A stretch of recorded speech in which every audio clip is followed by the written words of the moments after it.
Hello and welcome all of my beautiful vibrant souls who are Aquarius suns, have big Aquarius placements, or are cross watchers for Aquarius. Welcome to your month ahead predictions. This is going to be looking at the month of May 2024. If you are interested in love messages for the month ahead, I have now started a new Patreon tier that will do monthly zodiac love messages. So you can watch for your big placements. You can watch, be like a cross watcher for somebody that you got your cute little eyeballs on. So if you're interested in that, the link is going to be down below for my Patreon. Check that out. But let's get into your month ahead, my friends. I'm going to pull an oracle card for overarching energy, right? The overarching theme. Then I will pull tarot. It will be one row for how this is playing out in your physical world. Second row, talking about the energy going on here, what's going on energetically. And the third row will be that of suggestions, advice, or insight from your guides. So with that, let's party. I hope that you guys had a phenomenal April. I hope it was a massive blessing. I gotta say, for the other groups, I've had kind of a different vibe, but for this group, I'm very sanguine, very chill.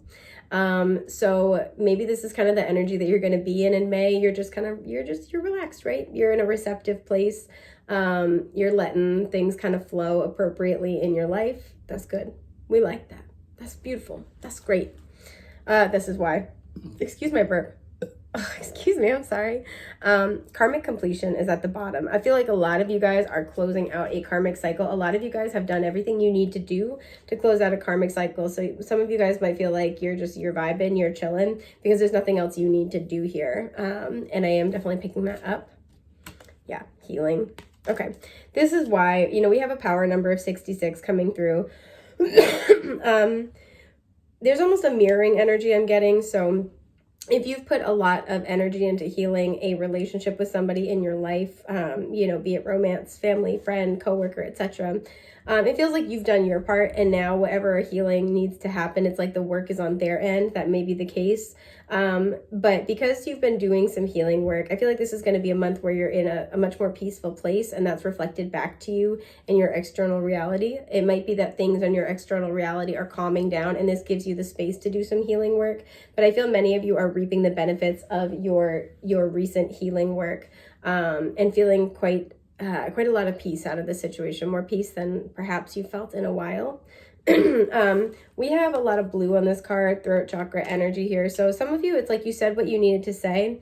Whatever happens after that, it's kind of like, all right, I left it on the field. I can kind of, walk away knowing I did exactly what I could.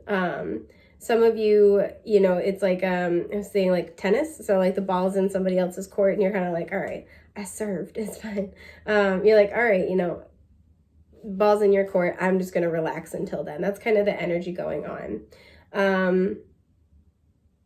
Some of you guys are going to be, because they're also showing me the Four of Swords, some of you guys are going to be in this very healing, like peaceful, restorative place. And in that space, you will receive insight and truth about, I'm hearing like a few situations. They're showing me the number 3. So maybe even 3 different situations in your life that have been causing you a lot of stress, that have been causing you a lot of upset. So this is kind of the energy that you're going to be working with. A very healing month, a very good month to connect to your higher truth. Some of you spending time outside, particularly near water, though not exclusively. Some of you spending time watching the clouds. That's going to be a really healing, restorative, I'm hearing event for you. Yeah, so let's see. Whoop. Okay, that's too many, but I do want to note that the 3 that flipped themselves out were the 5 of Cups, the 9 of Cups, and the 5 of Swords reverse. This feels like something where there's a wish, but it's beset on either side with stress, with like, possibly like internal mental chaos and conflict. Sorry, I had a notification. Mental chaos and conflict. It's something where maybe there were a lot of fights here. It feels like, there is this wish and there is a lot of stress surrounding it, either with you or like within yourself or between you and another person. And it's led to some sense of loss here. Not everything is lost, right? It's kind of like, it's not a total loss. There's still the potential for happiness, right? 2 cups have spilled over, but 2 still remain. There's still the potential for happiness. There's still the potential to maybe try again, but it's kind of like, for right now, I'm not touching this, right? I do see that. And there we go. So at the bottom, King of Pentacles reversed, you could be dealing with an earth sign, especially I'm getting if you're dealing with a Capricorn. This might resonate especially hard. because you're both ruled by Saturn. And if you guys have been with me for a sec, you'll know that I say whenever you have pairings, whether romantic or otherwise pairings, where both are co-ruled by the same planet, it's either like match made in heaven or match made in hell. So with Aquarius and Capricorn, you might be struggling a little bit with a Capricorn. Does not have to be the case. King of Pentacles reverse can also indicate that, you know, maybe this struggle has been about finding your own stability, your own sense of like firm ground to stand on. So this feels like a month where you're going to end up kind of addressing some of that, or you're going to be restoring your peace a little bit. But we have, yeah, the Four of Swords. The Four of Swords. We're fine. The King of Cups reversed. Wow, this is so, I don't know, is this beyond points? The letters S, C, or B might be important here. And the Empress reversed. Okay.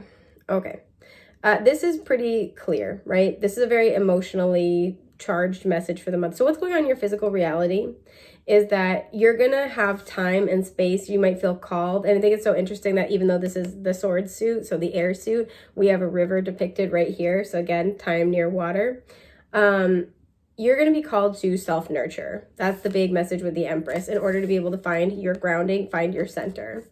You could be dealing with a water sign, Cancer, Scorpio, Pisces. We also have Taurus and Libra, but you could be dealing with a water sign who is emotionally pretty up and down, back and forth. And in order to be in alignment with them, you have to be on that roller coaster to a certain extent. I'm getting like this, like back and forth. So when they're up, you know, maybe you guys have opposing needs, or maybe like there's a situation where you guys can't see eye to eye. And it's like, there's a, you know, the Five of Swords can indicate kind of like a win at all cost energy. And this can kind of sometimes for me mean a situation where, you know, one person has to walk away the loser here. One person has to win and one person has to lose, instead of being able to find a compromise, or at least be able to, you know, part more peacefully, right? Sometimes you really can't make something work between, you know, two individuals. You can't make a situation work in your life, but there's a way to do so in order to induce closure, right? In order to bring peace. And it feels like that's what's missing here, you know, most predominantly.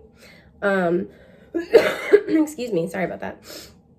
So what's going on in your physical world is there's a pause, there's a break. You might not be hearing from somebody. Things might not be moving forward. So let's say even this was at work with the Empress. This has to do with your material stability. If this is at work and you're really, really struggling to feel secure there, to feel like you're valued, there's been a lot of ups and downs. Things are in a holding pattern with the Four of Swords. And I feel a lot of you guys, even if you're maybe a little stressed and anxious about this, I feel like you're also so emotionally burnt out. It's kind of like, I don't even give a shit. I don't even give a cur.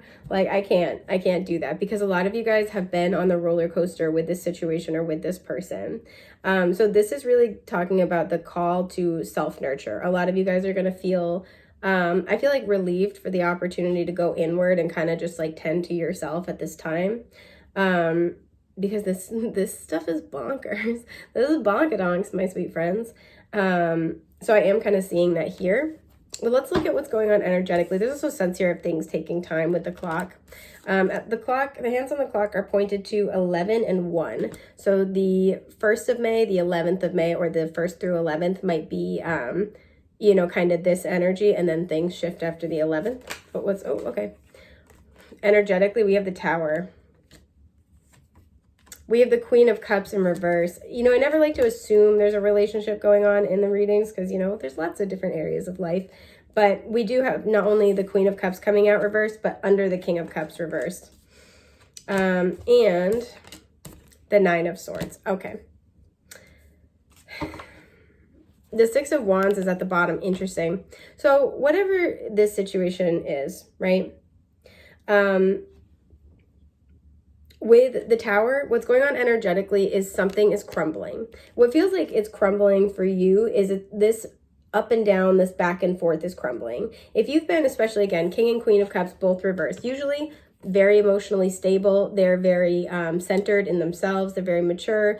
This can indicate two people who are just like on the roller coaster, right? There's a lot going on. You know, one person isn't stable in themselves, because usually the King of Cups in the traditional deck, he's sitting on his little throne, which is on this concrete slab in the middle of like a raging ocean, but he's just sanguine, he's just chilling. So maybe one person is not stable within themselves, they're very prone to like massive waves of emotion, and the other person is overly focused on this person, like trying to like, you know, soothe them, placate them, because normally the Queen of Cups in the traditional deck, she's looking at her own cup, and fun fact, she's the only cups card that has a lid on the cup, meaning that she's very focused on maintaining her own emotional well-being, maintaining her own stability, right? And like very, very focused on figuring out how she feels about things. So when she comes out reversed, so one of the things this can kind of talk about is somebody who's overly focused outside themselves on other people's feelings. You know, they're willing to display those Queen of Cups traits, forgiveness, kindness, softness, compassion, humility at the expense of themselves. So this can kind of possibly be the dynamic. Again, does not have to be romantic. We do have a soulmate energy here. The king, all the, you know, kings and queens that are the same suit, they're true pairs, but the king and queen of cups are like literal soulmates. I would say king and queen of cups, king and queen of wands especially. All of them are soulmates really, but like because it's, you know, the wands and the cups are such intuitive, spiritual, psychic energies, like hardcore.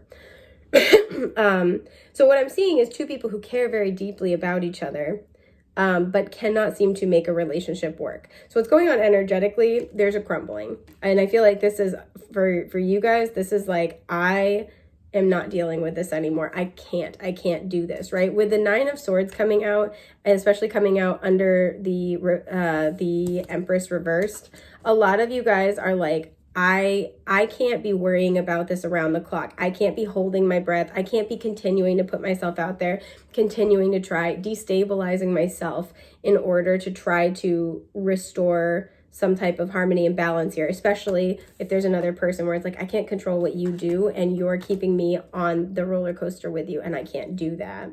So energetically, there's a recognition. The biggest thing is there's a recognition of what this situation has been costing you. And there is, I feel, the willingness to let it fall, even if it's like letting control of the situation fall away. Now, where this is not a relationship, it feels like the recognition, what's going on energetically again, the recognition is that wherever you've been giving away too much of your time, your energy, your efforts, your labor, there's the recognition that that is this not prioritizing self-focus when it comes to your emotions, right? Not looking at, you know, really like concentrating on what's in your own cup has led to this overall instability, right? Maybe there's irritability with people. There's a lot of, I'm getting anxiety, interpersonal anxiety, that you may have been struggling with as of late. And there's a sense here where the recognition is by me focusing on other people all the time, by me focusing on how I make other people feel or how other people in my life are feeling, or, you know, if other people in my life have problems, me trying to pick up the slack and comfort them all the time or solve their issues. This is now a disservice to me, right? This is creating tangibly like negative results, right? I have anxiety, I'm stressed out, I feel like I don't have enough time, right? Maybe you don't have enough time for like your self-care, for your physical care, for your work, for your career. There feels like there's tangible losses that are happening with the Empress reversed because of this dynamic in your life. So this is what you're working on healing, and I feel this healing comes from creating more peace in your life. So I want to look at from your guides what the words of advice are. Again, I never like to use tarot to tell you what to do. You have free will, my dear. But these are just kind of things that your guides want you to know, or maybe things worth considering before you move forward. The Page of Pentacles reversed. I got this energy of slow down. Slow down. There's something, because in this deck, if you see, there's like a little basket of all the goodies here, and there's all these different sauces. So for me, sometimes this version of the Page of Pentacles can mean there's a lot of different choices, right? And even though there's one already in there indicating they've made their choice, we have beneath that is the Seven of Swords reversed. There might be something where the choice that's been made might not be what you think it is, or if somebody else is making a choice, they don't fully understand what they're choosing. So if somebody else is making a choice to dishonor you, if somebody else is making a choice to start fights with you all the time, if somebody else is making a choice to keep you in limbo, right? Whatever this back and forth roller coaster dynamic is, somebody else is making a choice that causes that. All you can do is really like control your own circumstances. And so what your guides would kind of want you to know about this is this person might not really understand the consequences, the full like consequences of their actions, right? This is just a page. The Page of Pentacles as well for me, you know, this is a small effort, but this is somebody who's eager to learn. They want to grow. This is an apprentice. So there's also a heavy work energy here. The Page of Pentacles for me in reverse is like you're asking the bare minimum of somebody. You're asking the bare minimum and somebody can't even do that. Because the Seven of Swords is behind it, there's almost a sense that there is an illusion here, right? If I cut the deck, yeah, we have the Six of Swords reversed. Which for me is always like an inner child healing card. There's something where either you or another person involved in the situation has some healing they need to do, and it's distorting the perception. If this is a relationship and somebody, you know, your person in question chose somebody else, they need to do some healing because it's distorting their perception of you and the connection. If you've had to put up boundaries with somebody and they don't like it, they might rant and rave and they might be angry. They have healing they need to do, right? Because they don't understand. Like they're not understanding maybe where you're coming from. There's kind of this energy of like, just try to find peace this month with the fact that I don't want to say everything happens for a reason, but the dust is not fully settled yet, right? We see that with that Tower energy. The dust is not fully settled yet. And there's a need to let things, like to kind of like question things or let things show you their truth, right? Show you what they really, really are. If you're feeling like you're in no contact with somebody you really care about, or it's like stagnant, it's not moving forward, and that's really difficult, there are things about this situation that you don't know at this time. And it might change the way you feel about it when the time finally comes that it's like time to find out the whole truth. We have the Magician. Okay. We have the Page of Swords. Okay, I like that. And we have the Fool. Okay. This is you, Gemini, Libra, Aquarius here. We also have Gemini and Virgo. And I always look at the Fool like Aries. Many people see it like Aquarius. So that's double you. Your guides really want you to know, first of all, if you've been thinking about learning a new skill, you've been thinking about taking up a new hobby, that's really, really fortuitously aspected here. Your guides are asking you to find your power to make yourself, make yourself a new beginning, make yourself happy, to try to find your power. And it lies in your mindset, right? That of optimism, of taking a leap of faith, being open to the changes the universe wants to bring you, being open to a new cycle. Find your power to create something that you're happy with. And for a lot of you, the path to this is through curiosity, excitement. This is why maybe like starting a new venture where you're learning a skill. Maybe you're going back to school. You're, excuse me, you're taking on a new project. You're starting a new, a new kind of like side hustle, and like starting this new venture for yourself is going to be really, really self-supportive, right? You have the power to enjoy your life without this situation in it, right? Excuse me. You have the power to find your happiness. You have the power to give yourself clarity. You have the power to make everything you want out of this person, out of this relationship, out of this situation. Everything you want, you have the power to create that in your life. And your guides are asking you to remind yourself that, and to be excited and compassionately curious with what this new beginning has to offer, right? There's a lot of healing available to you this month. And a lot of it is really going to be, I feel many of you are already going to be very open to it, but a lot of it has to do with your mindset going into it. There's also a note here, because we have the flowing bodies of water and these two cards, to really like let your emotions flow, like really take time to sit with how you feel about things, take time to do the deep dive, take time to, because I feel like this dynamic is just so stressful. Take time to really like purge those emotions, right? Take time to really like let that out, right? Get in touch with how you really feel about something. And yeah. So that's everything I'm seeing for you guys for the month ahead. I hope this has been helpful. Let me know in the comments how this ends up playing out for you. I love hearing from you guys. If you're looking for love messages, like I said, those are on my Patreon, linked below. And I hope I get to read for you again real soon. Take care, my friends. Bye.